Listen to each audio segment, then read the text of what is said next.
Le président Alassane Ouattara demande aux Ivoiriens de lui faire confiance. Message du chef de l'État au stade de la paix de Bouaké. Meeting de clôture où le chef de l'État a appelé à l'union pour une réconciliation vraie.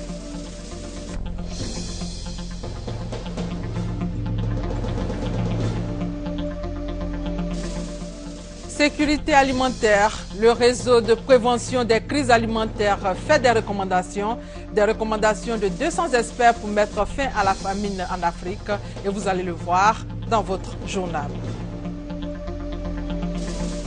Et en sport, Abidjan accueille pour la première fois de son histoire la Coupe du monde de taekwondo. Pour la première journée, 14 combats livrés et pour en parler, Anne-Marie Nguessan sera sur notre plateau dans une vingtaine de minutes. Aujourd'hui, vendredi 29 novembre, bienvenue à tous dans le 13h. Commençons déjà par ce qui continue de faire l'actualité en Côte d'Ivoire, la visite d'État du président de la République dans la région de Bouaké, visite qui a pris fin ce matin par un dernier meeting où les populations se sont mobilisées. La communion était parfaite, totale. Le chef de l'État a une fois encore parlé de paix, de réconciliation, de reconstruction. Il a appelé les Ivoiriens à continuer de lui faire confiance. Il a mis un point d'honneur à remercier les baoulés de ce département pour leur soutien lors de la présidentielle. Et comme à Béomi, le président de la République a appelé ses alliés du Rassemblement des Oufouettistes pour la démocratie et la paix à continuer leur pacte jusqu'en 2015. Le chef de l'État a encore rendu un vibrant hommage au président Henri Konan Bédié. Extrait. Notre premier président, il avait fait de la paix sa seconde religion. Et nous avons perdu cette paix pendant quelque temps. Mais aujourd'hui, je peux vous dire que la paix est retrouvée à Bouaké et dans toute la Côte d'Ivoire. Le président Bédié m'a apporté un soutien inestimable. Il a organisé une rencontre avec le chef de Baoulé à Yamoussoukro à l'occasion du deuxième tour de l'élection présidentielle. Et il leur a demandé de m'apporter leur soutien et ce qui a été fait de façon massive. Donc, honorable chef traditionnel, je voudrais vous dire un très grand merci. Le plan Marshall que vous appelez de tous vos voeux a déjà commencé à être mis en œuvre. Oui, les livres blancs que vous m'avez remis dans les différents chefs-lieux de département nous permettront de compléter ce que nous avons commencé. Mais je peux d'ores et déjà vous dire que nous avons investi, dans le cadre du programme présidentiel d'urgence, plus de 21 milliards de francs CFA pour le seul département de Bouaké. Donc je prends l'engagement de reconstruire le grand marché de Bouaké.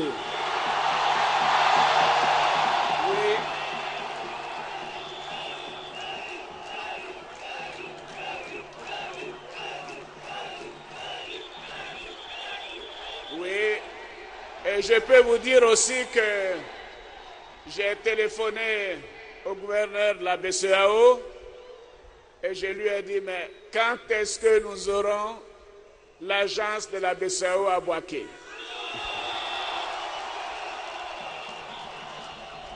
Alors il m'a dit la chose suivante, Monsieur le Président, nous voulions un nouveau terrain que nous avons obtenu. Et la nouvelle agence sera construite et elle sera ouverte en mai 2015.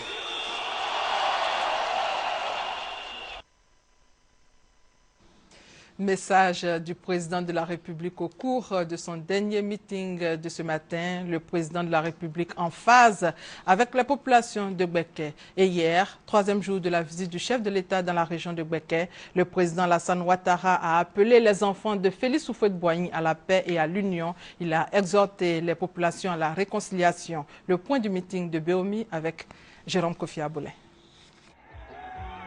Béoumi après Botro et Sakassou.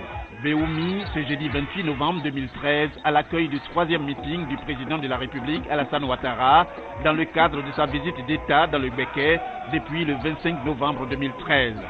Comme lors de son passage dans les villes déjà visitées, c'est en triomphe que le chef de l'État est reçu à son arrivée à Béoumi par les populations dans une liesse totale. Et comme justification à cette mobilisation sans faille des peuples Kodé et Goli, le président Alassane Ouattara est à Béoumi chez lui en tant que fils, frère, père, mais surtout chef. À ce titre, l'instant de sa présence parmi les siens ne peut être que celui d'une communion et aussi de partage, eu égard à l'échange de dons en pareille circonstance.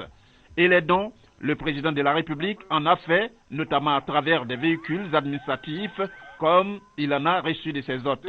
Autant d'éléments justifiant les hommages rendus au chef de l'État par les représentants des populations. Votre visite d'État nous honore. Elle témoigne du grand intérêt que vous portez au développement de notre département. Une aube nouvelle s'élève sur notre département, augurant de lendemains qui chantent l'hymne de la paix retrouvée, de la fraternité et du vivre ensemble. Monsieur le Président, vous avez pris l'engagement de faire de la Côte d'Ivoire un pays émergent à l'horizon 2020. Nous faisons le serment de vous accompagner dans cette vision. Les populations du département de Béoumi placent beaucoup d'espoir en vos capacités d'homme d'État, au-dessus de la mêlée, et vous font entièrement confiance pour l'avenir et le développement de leur département. Les doléances contenues dans un livre blanc portent pour l'essentiel sur les problèmes d'infrastructure, de santé et d'éducation. À tout cela, le chef de l'État a promis de faire face, non sans inciter à la culture de la paix pour un développement sûr. Une chose est essentielle pour que nous puissions aller jusqu'au bout et améliorer le quotidien de nos concitoyens. Il nous faut la paix. Oui, il nous faut la paix et la paix est essentielle au développement et à la cohésion sociale. Donc je suis venu vous dire que je compte sur vous, chers compatriotes, pour que la paix que nous avons actuellement soit une paix durable dans l'intérêt de la Côte d'Ivoire et de tous les Ivoiriens. Ce qui est réconfortant, c'est de pouvoir nous dire que maintenant, cette crise est derrière nous. Elle est derrière nous et parce que vous avez accepté de pardonner. Et je vous remercie pour cela. Vous savez, le pardon grandit ceux qui l'offrent. Il faut continuer de tendre la main à tous nos frères et ne pas tenir compte du passé douloureux que vous avez vécu. La Côte d'Ivoire est aujourd'hui en paix et au travail, et c'est ce qui est important, car c'est comme cela que le pays va avancer. Et le président de la République de conclure en appelant à l'union de tous les fils et filles de la Côte d'Ivoire. Pour le chef de l'État, la confiance rétablie constitue la condition sine qua non pour faire avancer le pays. Il en avait fait la promesse lorsqu'il était en campagne dans la localité. Le président Alassane Ouattara a effectivement posé hier la première pierre du pont de Béoumi qui mettra fin à l'enclavement de la région. Awa Touré pour plus de détails. Dans moins de 20 mois, la construction des ponts de Béoumi sur le Bandama et le Camp viendra mettre fin au calvaire des populations. La traversée de 5 minutes en pirogue pour joindre l'autre rive ne sera plus qu'un vieux souvenir. Plus besoin de payer 200 francs ou 500 francs pour ceux qui ont des motos. Nous avons eu la chance, disons, de le croiser, de le côtoyer pendant la campagne à Kounaïri. Et la seule doléance que je lui ai demandé, je lui ai dit, président, pour gagner tout combat, fais le pont, fais le bac. Et aujourd'hui, voici, chose dite, chose faite. Cette route, sachez-le, a été construite pendant la période coloniale en 1912, lors donc de l'arrivée donc des rails à Boaké. Et cette route devait permettre l'évacuation des produits agricoles des régions donc de Mankono, de Ségila, d'Odéné vers Boaké. Donc pour nous, c'est une renaissance de notre région et nous sommes très fiers du président et nous lui disons que plus que jamais, il a notre soutien, il a notre affection et nous allons lui traduire cela dans les actes. C'est en sauveur que le président de la République Alassane Ouattara a été accueilli sur le site de lancement des travaux de construction des ponts de Béoumi sur le Bandama et le Camp. Le chef de l'État, par ce geste, vient tenir une promesse faite aux populations lors de la campagne présidentielle. C'est le premier projet du contrat de désendettement et développement financé par l'Agence française de développement que le président Alassane Ouattara vient ainsi lancer. Voici concrètement la manifestation de ce grand concours entre la France et la Côte d'Ivoire. Et quoi mieux qu'un pont, finalement, pour montrer le rapprochement entre les peuples français, entre les deux rives aussi, entre Canaïri et Bouémi. Et effectivement, quand on voit sur la carte de la Côte d'Ivoire, nous traçons aujourd'hui la grande diagonale transversale qui va effectivement dynamiser très fortement l'économie. Pour le ministre des Infrastructures économiques, Patrick Hachi, ces ouvrages consacrent la renaissance de Béoumi. Après que le pont ait été dynamité dans le cadre de la construction du barrage, Béoumi est devenu un cul-de-sac. Donc toute l'activité économique s'est pratiquement arrêtée. En attendant que le pont soit effectivement en circulation, que le bac soit remis en état pour que la connexion soit faite. Et aujourd'hui même, où vous lancez les travaux du pont, le bac est mis en eau. Le président de la République, Alassane Ouattara, s'est pour sa part dit heureux du démarrage de ce projet qui lui est très cher. Je tenais particulièrement à ce pont parce que pendant la campagne électorale, j'avais été très meurtri de voir que les populations de Béoumi étaient devenues quasiment enclavées. Et maintenant, quelques mois après notre arrivée aux affaires, nous arrivons à alléger cet enclavement. Et dans 15 mois, dans 20 mois, le pont sera donc totalement opérationnel. Je voudrais donc féliciter l'ambassadeur de France et remercier l'amitié, la coopération française. Vous savez, les liens entre la France et la Côte d'Ivoire sont très forts et ce pont n'est qu'une illustration, un symbole dont je me réjouis tout particulièrement. D'un coût total de 16 milliards de francs CFA, ce projet concerne la construction de 2 ponts. Le pont sur le Bandama, le plus grand, long de 304 mètres et 10 mètres de largeur, et celui sur le Camp fait 94 mètres sur 10 mètres de largeur. Ces infrastructures vont non seulement désenclaver Béoumi, mais aussi relier les régions de Gbeke, de la Maraoué, du Béret et du Ourodougou. Notons que l'ancien pont de Béoumi a été détruit lors de la construction du barrage de Kossou en 1975. Après donc 40 ans d'attente, un pont pour désenclaver Béoumi grâce au chef de l'État. Et avant la rencontre de Béoumi, le chef de l'État a tenu à manifester sa gratitude aux leaders religieux pour avoir énormément contribué à l'avènement de la paix et de la cohésion sociale en Côte d'Ivoire. Les détails avec Brahima Doumbia. À sa résidence officielle de Bouaké-Nembo, le président de la République, Alassane Ouattara, a reçu en audience le forum des confessions religieuses de la région de Gbeke. Les guides religieux étaient conduits par Monseigneur Paul Siméon Awana, archevêque métropolitain de Bouaké, et El Hadj Touré Badiawari, grand imam de la grande mosquée de Bouaké-Dougouba.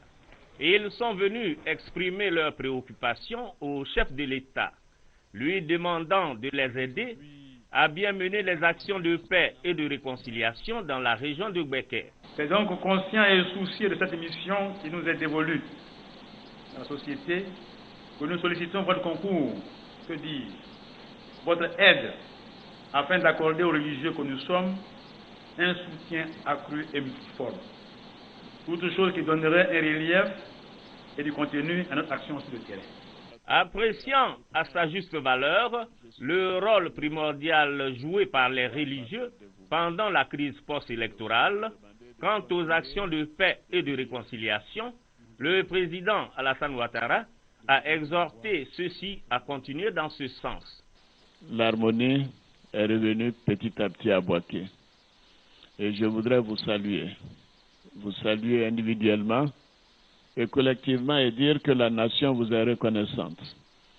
Parce que tout de même, Bouaké a été un lieu symbolique où les tensions étaient très vives, où de très grandes souffrances ont été vécues par toutes les populations. Et je voudrais vous remercier d'avoir su insuffler aux populations le sens du pardon. Les porte-paroles des populations m'ont dit qu'elles avaient pardonné. Elles avaient pardonné et qu'elles acceptaient de tourner la page. Et ceci, c'est grâce à vous, grâce à vos prières, grâce à vos engagements, grâce à vos conseils. Donc je voudrais vous demander de continuer, de faire en sorte que nous puissions continuer de bâtir une nation de paix, une nation de concorde, une nation également de générosité et de solidarité.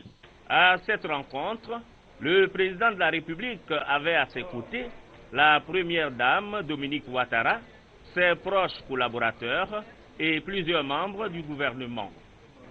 La première dame de Côte d'Ivoire, justement, qui donne le sourire aux populations de Gbeke. Vous le savez, Mme Dominique Ouattara a remis 1000 femmes de Gbeke des chèques d'un montant de 70 millions de francs CFA dans le cadre du FAFSI, le Fonds d'appui aux femmes de Côte d'Ivoire. Quelle est la situation sur le terrain concernant les femmes qui ont déjà reçu des fonds? La réponse dans cet élément d'Alvorassa.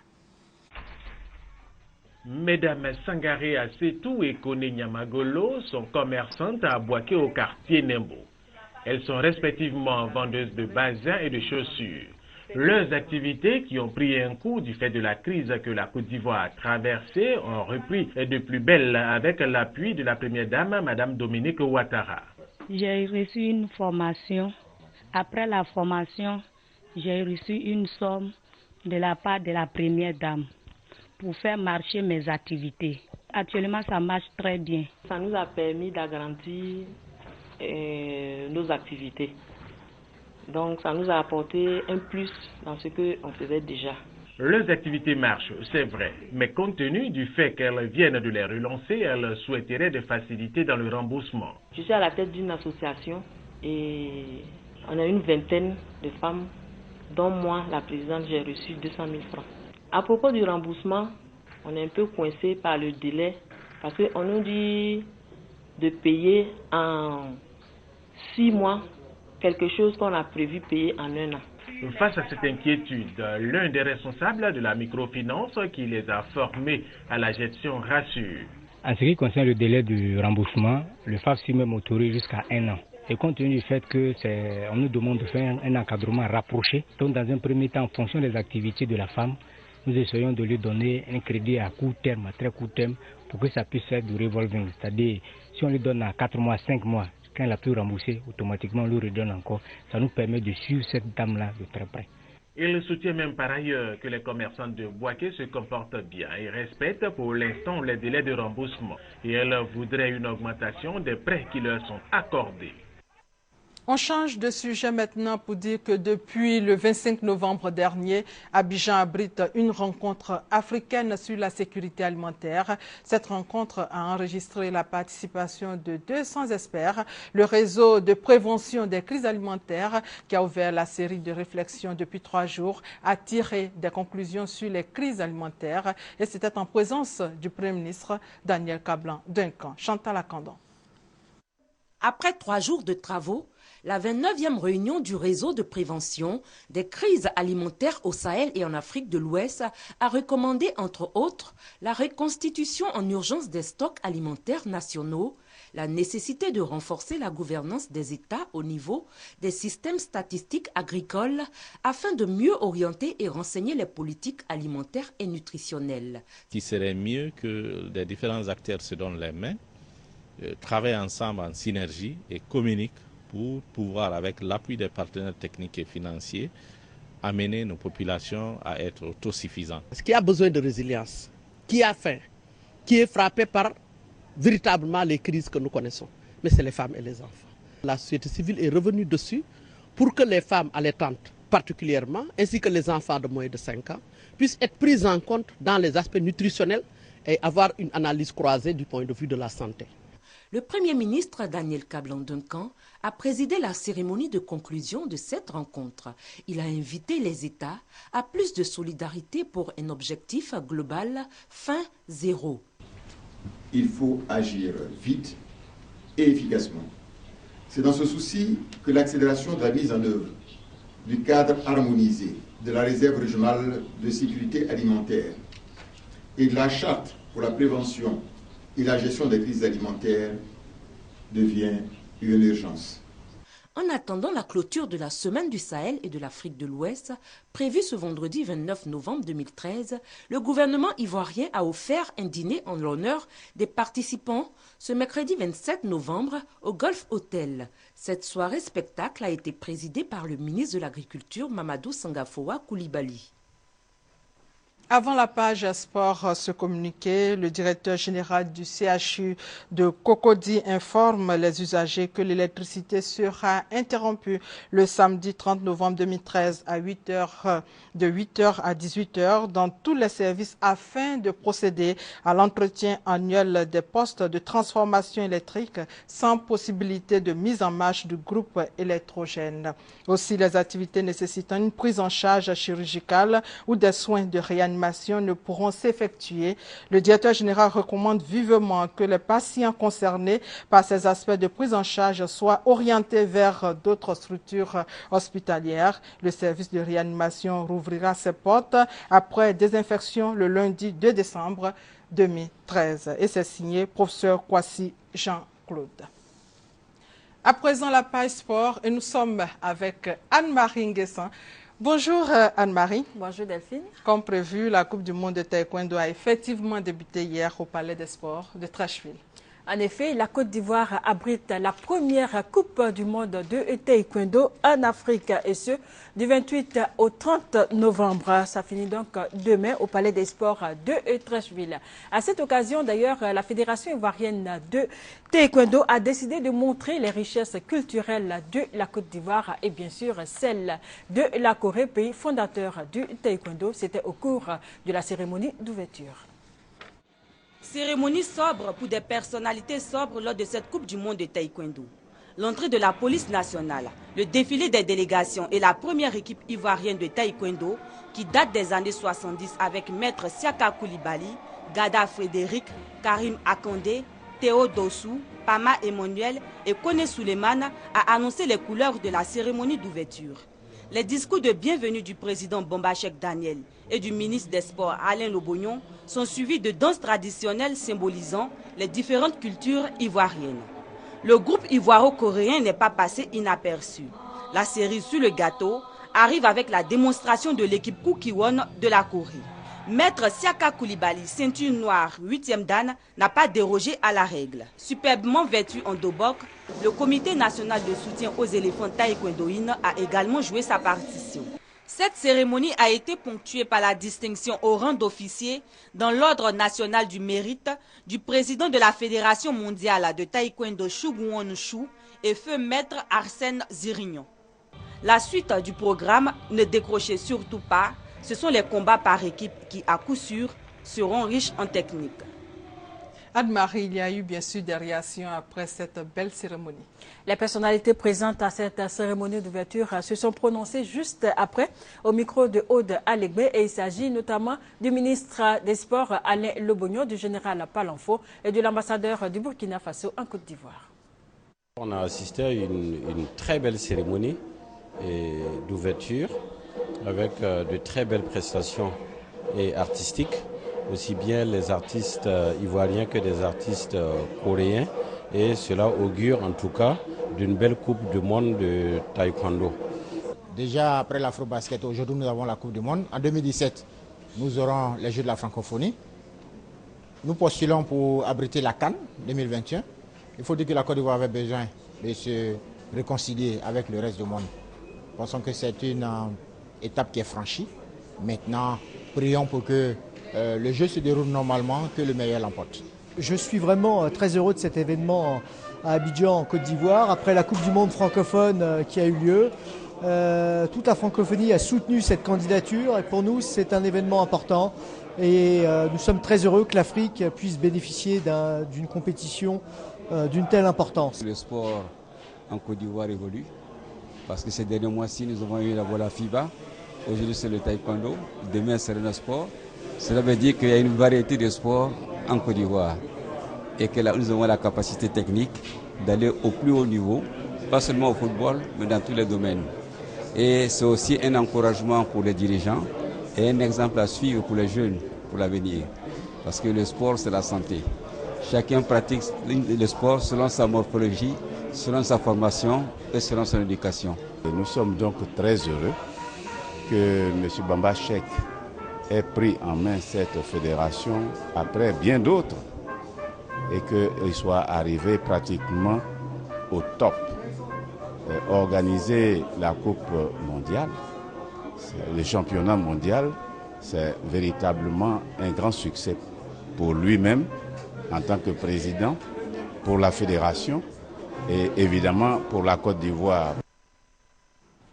Place maintenant au combat après la cérémonie d'ouverture. Les hostilités plutôt ont en effet démarré juste après cette cérémonie d'ouverture. 14 pays sont en lice et pour cette première journée, il y a eu seulement 9 combats. L'équipe nationale masculine s'est bien illustrée, contrairement aux dames qui sont tombées face aux Coréennes. Nous retrouvons encore Aude Alébé. Le Mexique et la Chine sont les premiers à fouler le tatami. Ce combat par équipe se termine avec une égalité de 16 points partout. 28 à 8, c'est le score au thème du face-à-face Russie-Gabon. Les 10 minutes de combat n'ont pas suffi à l'équipe espagnole. Elle s'est faite évincer 31 à 16 par la Corée du côté des dames. On reste toujours avec les dames de la Russie et du Mali. Ce combat a été un supplice. Les filles de Poutine se sont faites respecter 23 contre 3. On revient avec les hommes.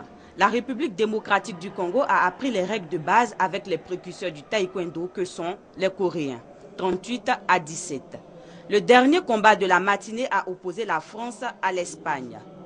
Ce combat très serré a permis aux Français de s'imposer 16 contre 15. L'après-midi, l'équipe nationale ivoirienne des hommes a pris le meilleur sur le Nigeria, 23 à 11, grâce à la majorité des points enregistrés par Kobenan Georges. Du côté des dames, la déception était à l'ordre du jour.